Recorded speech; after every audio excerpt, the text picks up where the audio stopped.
रावलपिंडी की इंसदाद दहशतगर्दी अदालत ने बानी पीटीआई और शाह महमूद कुरैशी के खिलाफ 9 मई केसेस में फर्द जुर्म के लिए 6 फरवरी की तारीख दे दी है। मज़ीद तफसीलात हासिल करेंगे डॉन न्यूज़ के नुमाइंदे उमर मेहताब बर्नी हमारे साथ मौजूद हैं। उमर, बताएगा आज की समाअत का अहवाल।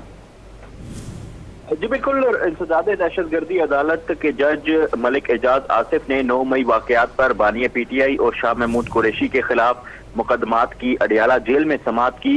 दौरान समाअत अदालत ने बानी चेयरमैन और शाह महमूद कुरैशी को मुकदमात की नकूल फराहम कर दी। अदालत ने मुल्जिमान पर फर्द जुर्म आयद करने के लिए 6 फरवरी की तारीख जो है वो मुकर्रर की है। बानी चेयरमैन पीटीआई के खिलाफ 12 जबकि शाह महमूद कुरैशी के खिलाफ 6 मुकदमात 9 मई से मुतल्लिक दर्ज हैं, जिसमें तोड़ फोड़ और जलाओ घेराव जो है उसका इल्जाम आयद किया गया है। और ये इल्जाम आयद किया गया है कि तमाम जो तोड़ फोड़ और जलाओ घेराव हुआ वो बानी पीटीआई और शाह महमूद कुरैशी की ईमा पर किया गया। केस की मजीद समाअत जो है वो 6 फरवरी तक मुलतवी कर दी है। 6 फरवरी को मुल्जिमान पर फर्द जुर्म आयद की जाएगी और उसके बाद मुल्जिमान जो है वो फर्द जुर्म का जवाब देंगे। जी बहुत शुक्रिया उमर आपका।